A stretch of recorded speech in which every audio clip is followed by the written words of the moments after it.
Hi, this is Joe from createNcraft, and it's tiny tool time with Proxxon tools. I'm using several tools today to make a shadow box out of some old pallet lumber.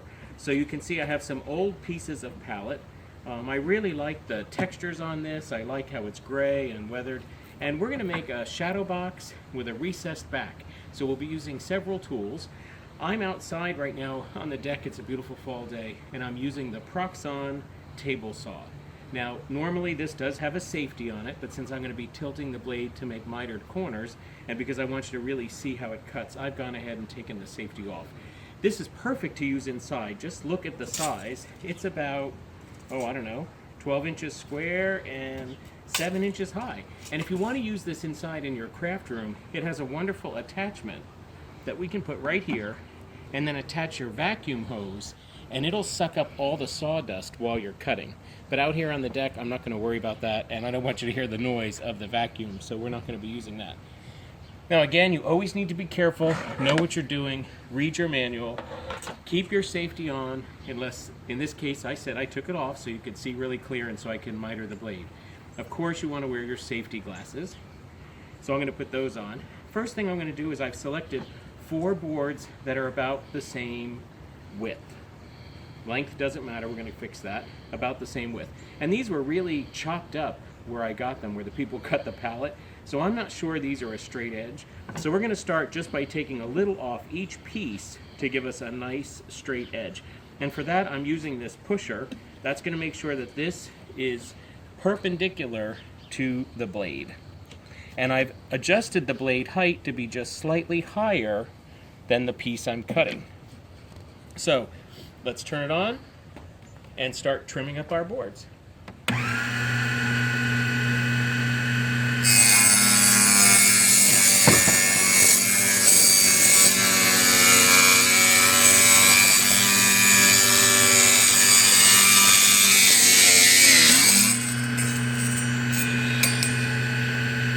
So we've got one done.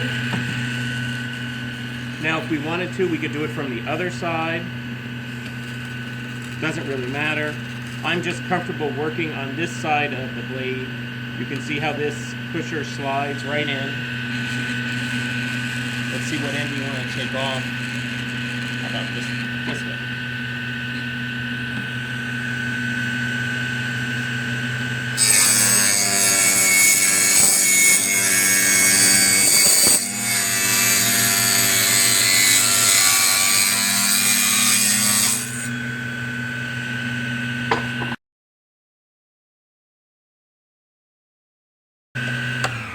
And now we have 4 nice straight edges. Again, if I were using the vacuum attachment, it would pick up all the sawdust so we wouldn't have such a mess.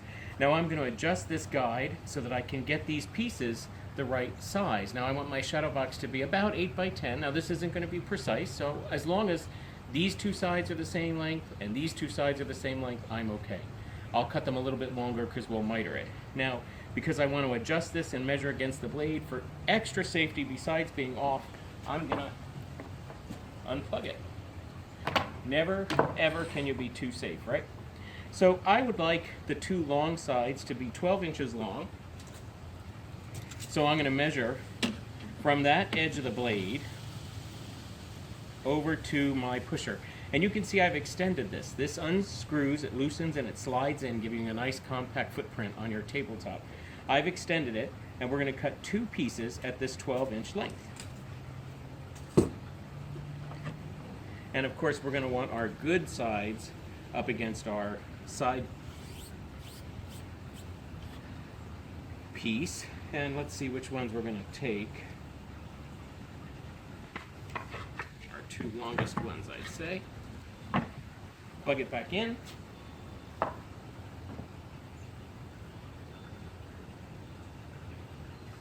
In this case, I'll use the pusher on this side.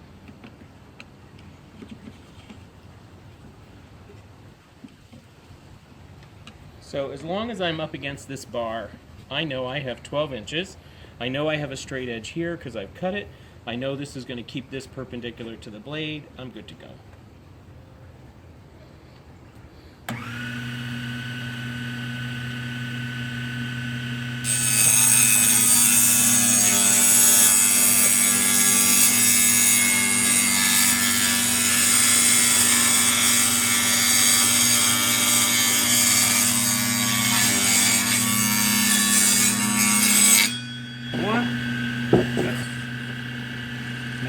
my clean edge against that guide.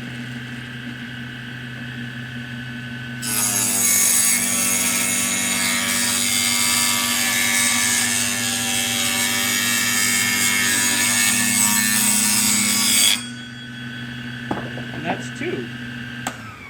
So now we should have 2 pieces that are 12 inches in length. Let's see how close we are. Look at that. Right on the money.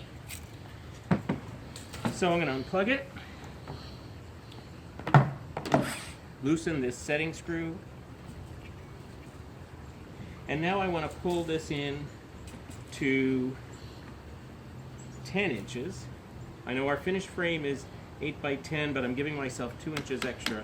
Now this is how I like to do this. I like to kind of tap it in. I'm watching the ruler. I'm watching my gauge till I'm right on the money. And we'll tighten that up. So now we'll cut our 2 short pieces. Again, I always want to make sure that my straight edge is what's against this guide.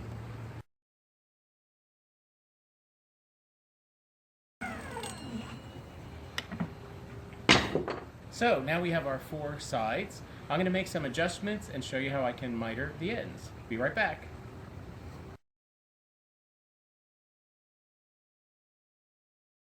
In order to make our mitered corners, I've made some adjustments. I added a bar here that's about 1 inch from the tip of the blade over to the bar, so that I know the very longest part of my frame, the outside edge, will be 1 inch less than what I've got right now in length. I've adjusted the tilt of the blade to be 45 degrees. Because this space is so narrow, I definitely don't want to use my hands in here, so I'm going to use the pusher. I'm still going to use this to help keep the whole thing smooth throughout the process. So, I've got my boards. I've actually marked them with a pencil so that I don't screw this up. And I can line up and make sure that I'm putting the boards through in the right direction. So let's go ahead and start with our first mitered edge.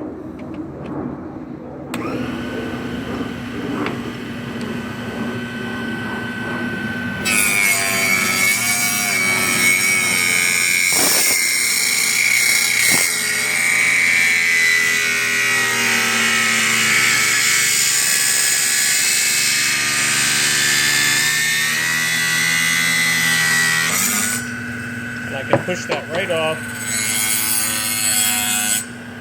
pull that away, ready for my next one.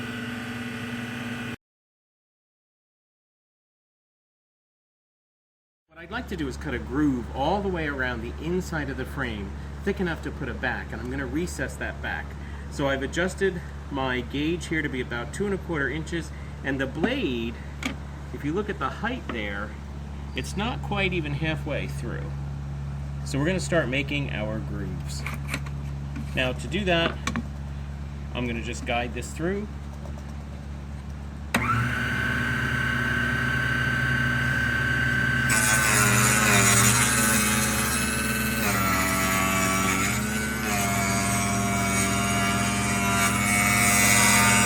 I need to be sure I come all the way through.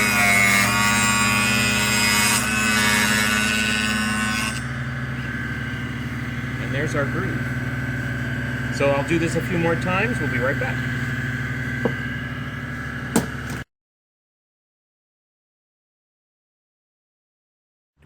So we have our first groove, but you can see the backing I have, which is about 1/8 of an inch piece thick of Luan, is not quite gonna fit, right? We need a little wider groove.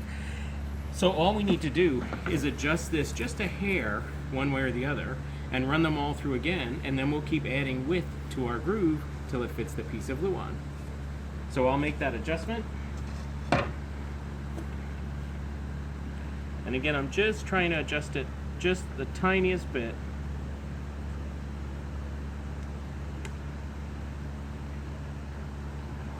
And I have a scrap that I've been using to test. So let's see how that test works.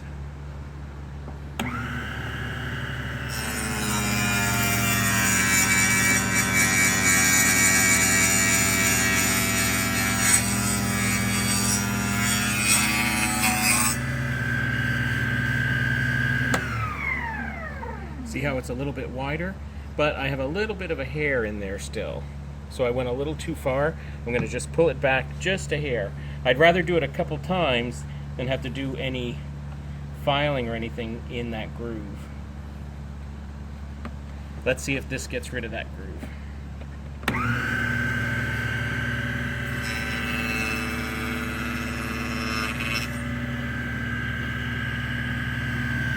So now I'll do that to our pieces and then see if it fits.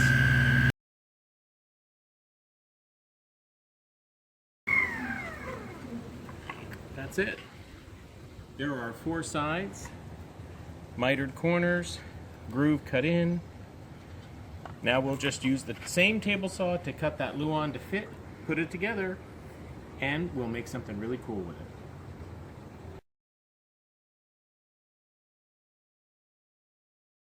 So we're done with this phase of making our shadow box. Now, it's not assembled, so it could fall apart in a second.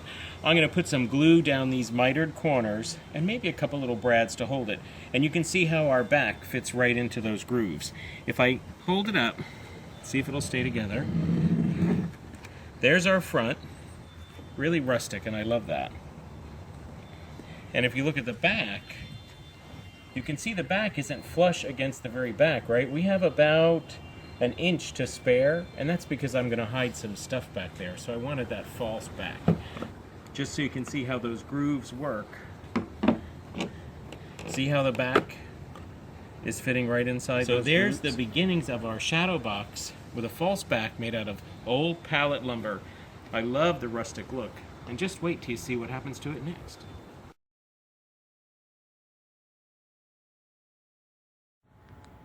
So the shadow box is together now, and here's what the finished result looks like.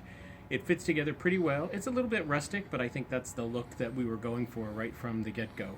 There's the back. It's nice in place there. I went ahead and glued the seams, and I also put in 2 little finishing nails in each corner. Now remember, we measured for the groove from the front to the back, so you want to make sure all the front lines up. This way, if the back has boards that are of different widths, which you're going to find when you use reclaimed lumber, unless you want to trim it all, it won't make a difference because you're not going to see that. And here you can see in the back we have that 1-inch recessed square, so I can put some goodies back there. I think this would be great hanging on the wall. You could put pictures in it, you could use it as little shelves, you could put a whole collection of them. We're going to go ahead and decorate it next. I just wanted to show you one other trick. This is called a corner vise, or a corner clamp. And it's perfect for when you're trying to make things that you need to glue together at right angles. It sort of slides down into there, clamps both, and holds that corner tight. This is a new one, maybe $6-8 at the hardware store. This is an old one we found. The cool part about this old one is you can loosen this, and if you didn't want a 90-degree angle, you can change it to be any angle you want. So there's a little tip. If you're making a frame, you're making a shadow box, use a corner clamp to help hold it together while you're gluing. I bet glue would hold it in this case just fine. I went ahead and put in the finishing nails just for a little extra touch. So next time, check out the blog. We're going to decorate it. Thanks.